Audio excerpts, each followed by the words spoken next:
बिस्मिल्लाहिर्रहमानिर्रहीम। अस्सलामुअलैकुम दोस्तों, नई वीडियो में खुशामदीद। दोस्तों, हुकूमत बुग़्ज़ इमरान में पाकिस्तानी अवाम की ही दुश्मन हो गई। बिलावल का अमेरिका में बैठकर कप्तान के खिलाफ घटिया प्रोपेगेंडा, जबकि दूसरी जानिब शहबाज शरीफ ने तमाम तर हदें पार कर दी। वीडियो की तफसील में जाने से पहले आप देख रहे हैं हकीकत की दुनिया डॉक्टर अली के साथ। हमारा चैनल सब्सक्राइब करके घंटी के निशान को दबाना मत भूलिएगा। नहीं, इस वीडियो को ज़्यादा से ज़्यादा फेसबुक, व्हाट्सएप और सोशल मीडिया पर शेयर ज़रूर करें। शेयर और लाइक करने के साथ साथ कमेंट बॉक्स में पाक फौज जिंदाबाद, पाकिस्तान पाइंदाबाद और पाकिस्तान के गुमनाम हीरोज को सलाम का नारा कमेंट जरूर कीजिएगा। दोस्तों, दुनिया में अब सबको यकीन हो चला कि पाकिस्तान में सिवाय इमरान खान के किसी और मसले का सामना है ही नहीं। हुकूमत क्या, वजीर क्या, मुशीर क्या, तर्जुमान क्या, सब का मुतफिका फैसला और उनकी शान शौकत और हक हुक्मरानी की राह में अगर कोई कांटा बाकी है तो उसका नाम इमरान खान है। कोशिश बड़ी की गई है कि यह मसला किसी न किसी तरह हमेशा के लिए हल हो जाए, लेकिन कुदरत के मंसूबों के सामने किसी की नहीं चल सकती। इंसान अपनी चालें चलता है और कुदरत ने अपना प्लान पहले से तैयार कर रखा होता है। इंसान ये समझता ही नहीं कि उनकी सारी तदबीरें महज कुदरत के प्लान के नफाज के लिए हैं और वो चाह कर भी कुदरत की प्लानिंग को तब्दील नहीं कर सकते। दोस्तों, आपको जिस तरह से पता है कि 9 अप्रैल को जो कुछ हुआ, 3 साल 7 महीने और 22 दिन की वजारत उज़्मा के बाद 174 वोटों से तहरीक अदम एतमाद कामयाब बनाते हुए इमरान खान को ऐवान वज़ीर आज़म से बेदखल किया गया। मुस्लिम लीग नून, पीपल्स पार्टी के अलावा मुत्तहिदा मजलिस अमल, MQM, BNP मंगल, BAP, ANP, जमहूरी वतन पार्टी, मुस्लिम लीग काफ समेत सभी जमातों ने मिलकर इमरान खान को ऐवान वज़ीर आज़म से बाहर निकाला और आज 8.5 महीने को है इन सब जमातों पर एक खौफ तारी है और इस खौफ का नाम है इमरान खान। तहरीक अदम एतमाद से कबल इमरान खान को मशवरे दिए जा रहे थे कि अवाम में ना जाएं, अवाम बहुत नाराज है, लेकिन मशवरे देने वाले आज खुद अवाम में जाने से गुरेज कर रहे हैं। उनका बस नहीं चल रहा कि ऐसा वो क्या करें कि इमरान खान की मकबूलियत का पहाड़ रेजा रेजा हो जाए। तहरीक अदम एतमाद जमा करवाते वक्त सबके चेहरे पे खुशियां थी। उन्हें महसूस हो रहा था कि बस ये तहरीक कामयाब होने की देर है, फिर इमरान खान की सियासत हमेशा के लिए खत्म हो जाएगी। इमरान खान बनी गाला में बैठकर अपने जख्म चाटेगा और अपनी वजारत उज़्मा के दौर को याद करेगा। और ये इन्होंने डिसाइड कर रखा था और ये ख्वाब देख रखे थे कि ये इत्तेहादी हुकूमत न सिर्फ मुद्दत पूरी करेगी बल्कि अपने हक में कानून साजी करके आइंदा के लिए भी हालात अपने हक में साजगार बना लेगी। इलेक्ट्रॉनिक वोटिंग मशीन और नैब से मुतल्लिक तरमीम तो महज एक ट्रेलर हैं। 8 महीने की हुकूमत में पुलों के नीचे से कितना पानी बह चुका है ये किसी को अंदाजा ही नहीं। दोस्तों, यही वजह कि आज हर तरफ दिवालियापन की बुलंद होती हुई आवाजें सुनाई दे रही हैं। हर कोई दुहाई दे रहा है कि बिजली फी यूनिट 30 रुपए महंगी करने की बाज़गश सुनाई दे रही है। गर्ज के कोई एक भी इशारिया ऐसा नहीं जो मुस्बत या फिर कम अज कम गैर मुज़र करार दिया जाए, लेकिन हुकूमत और उसके वजीरों, मशीरों और तर्जुमानों की जुबान पर सिर्फ एक ही नाम है, इमरान खान। हर हरबा इस्तेमाल किया जा रहा है जिससे इमरान खान की मकबूलियत कम हो सके।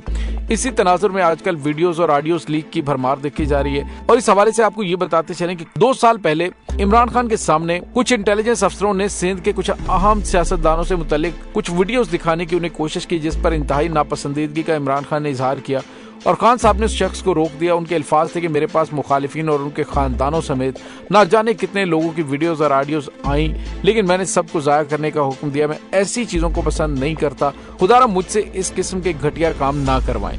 इस वक्त सूरत हाल ये है कि इमरान खान के बुग़्ज़ में ये हुक्मरान इस कदर अंधे हो चुके हैं, ये पाकिस्तान के मुफादात को भी नहीं देख रहे कि पाकिस्तान का मुफाद किस में है। इस तरह के बयानात और ऐसा प्रोपेगेंडा इन्होंने शुरू कर रखा है कि जिसका मकसद सिर्फ और सिर्फ बुग़्ज़ इमरान में पाकिस्तानी अवाम को भी नुकसान पहुंचाना है।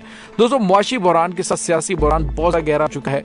इस वक्त बिलावल ने न्यूयॉर्क में बैठ के एक ऐसा बयान दिया है जिससे जाहिर हो रहा है कि ये वजीर खारजा पाकिस्तान का नहीं है, बल्कि ये सिर्फ सिंध का वजीर खारजा है।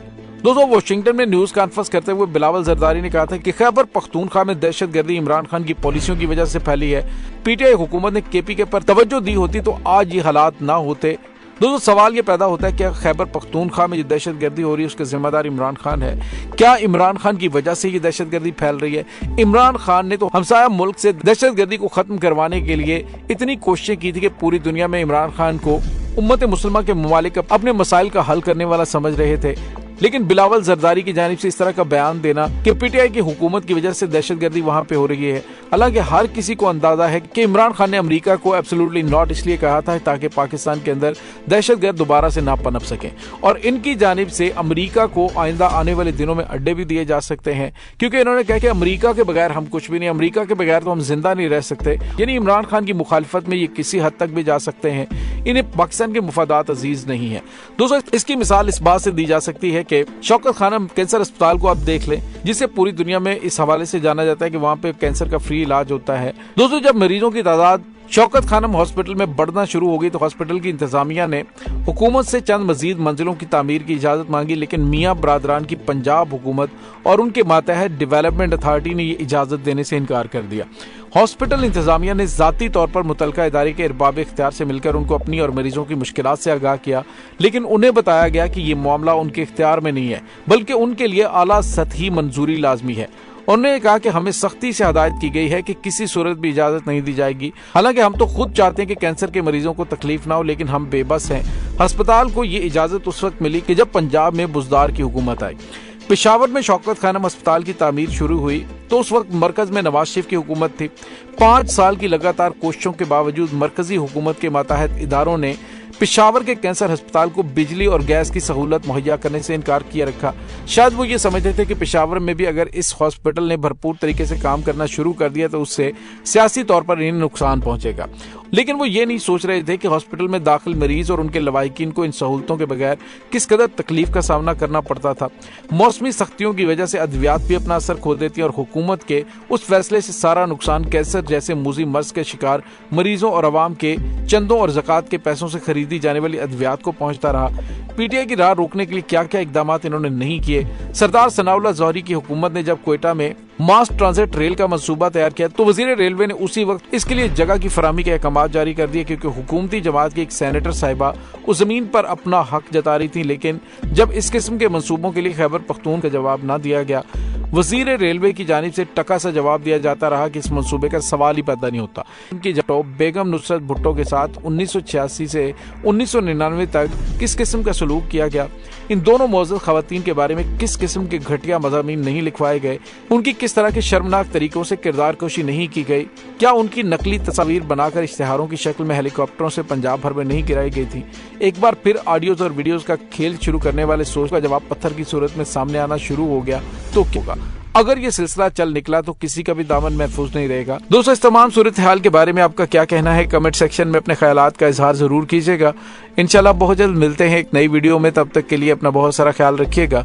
पाक फौज जिंदाबाद, पाकिस्तान पाइदाबाद, पाकिस्तान के गुमनाम हीरोज को सलाम, अल्लाह वारिस।